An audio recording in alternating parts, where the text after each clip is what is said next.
ফাগুনৰ বতৰতে বলিব ধৰা পছুৱাই সকলোৰে দেহ মন উজ্জীৱিত কৰি তোলে, নহয়নে বাৰু? ঠিক সেইদৰে জয়সাগৰৰ পৰিৱেশো এনেধৰণৰ। শিৱসাগৰ বিশ্ববিদ্যালয়লৈ যোৱা বাটত যে ইমান ধুনীয়াকৈ ৰঙা শিমলু ফুলি আছে, লগতে পলাশ, আৰু ইমান ধুনীয়া লাগিছে। আমি এতিয়া গৈ আছোঁ ক্লাছলৈ বুলি। আজি পিছে আমাৰ খুব পলম হৈছে।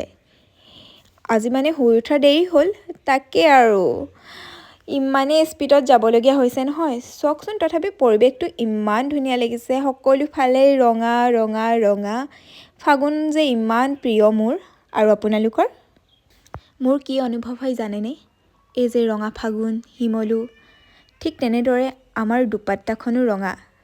সেইবাবে আমাৰ ক্লাছৰ বা আমাৰ বিশ্ববিদ্যালয়ৰ প্ৰতিগৰাকী ছোৱালীক এপাহ ধুনীয়া ৰঙা শিমলু যেন লাগে। আৰু এয়া চাওকচোন, পলাশ ইমান ধুনীয়াকৈ দলিচা পাৰি দিছে, খুব ধুনীয়া লাগিছে দেই মোৰ। আৰু এনেকৈ আমি গৈ আমি ক্লাছ পালোঁগৈ আৰু ক্লাছটো কৰিলোঁ, প্ৰথম ক্লাছটো। তাৰ পাছতে আমাৰ অফ আছিলে, অফ পিৰিয়ডত এয়া মোৰ লগৰজনীৰ সৈতে আমি অকণমান ভিডিঅ' কৰিছোঁ এনেই। আজি মই অকণমান চকুত কাজল লগাই গৈছিলোঁ, অইন দিনা মই নলগাওঁ। কেনেকুৱা লাগিছে ক'বচোন। তাৰপিছত ক্লাছৰ পৰা আহি আমি ৰুমত সোমালোঁ, থাকিলোঁ, শুলোঁ, কিবাকিবি কৰিলোঁ আৰু। তাৰপিছত আমি এয়া সন্ধিয়া সময়ত অকণমান ওলাই গৈছোঁ। আচলতে ওলাই গৈছোঁ মানে কাম এটাতে ওলাই গৈছিলোঁ। তাৰপিছত কামটো নহ'ল। এয়া আমি যোৱাৰ আগত অকণমান গোটেইকেইগৰাকীয়ে ফটো তুলি লৈছোঁ, ভিডিঅ' কৰি লৈছোঁ। এয়া আৰু থাকেই প্ৰত্যেকজনী ছোৱালীৰে ফটো, ভিডিঅ'। আজি আচলতে বতৰটো খুব ডাৱৰীয়া আৰু ঠাণ্ডাটো আকৌ পৰিছে, সেইকাৰণে অকণমান জেকেটটো পিন্ধি গৈছোঁ। তাৰপিছতে এয়া চাওকচোন, আন্ধাৰে হ'ল।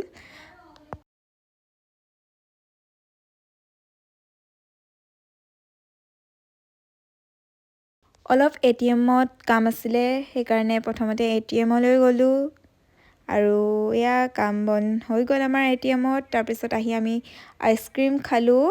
সকলোৱে ভাবিব ইমান ঠাণ্ডাত ছোৱালীকেইজনী আইচক্ৰীম খাইছে, কিন্তু কেতিয়াবা ভাল লাগে এনেকৈ, নহয়নে বাৰু? তাৰপিছতে অকণমান আমি বস্তু ল'লোঁ চাহৰ লগত খাবলৈ, বিস্কিট, এনেকুৱা ধৰণৰ আৰু কিবাকিবি। মই মৰ্টন লৈছোঁ, মই মৰ্টন খুব ভাল পাওঁ খাই। তাৰপিছতে আহিলোঁ আমি অকণমান চপ নিবলৈ, আলু চপ ল'লোঁ। তাৰপিছত এয়া আমাৰ ৰঙা চাহ আহি গ'ল।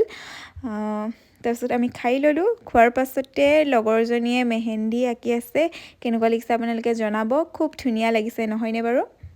মেহেন্দি বাৰু কোনে কোনে আঁকি ভাল পায় বা লগাই ভাল পায় আপোনালোকে জনাব। মোৰো কিন্তু খুব ভাল লাগে দেই মেহেন্দি লগাবলৈ, কিন্তু ধৈৰ্য খুব কম থাকে ৰৈ থাকিবলৈ। তাৰপিছত এয়া আমাৰ সন্ধিয়া সাজ, ৰাতিৰ সাজ।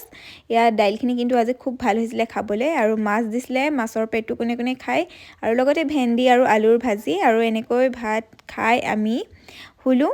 আৰু আজি ভিডিঅ'টো ইমানেই। থেংক ইউ, কেনেকুৱা পালে জনাব। Bye bye.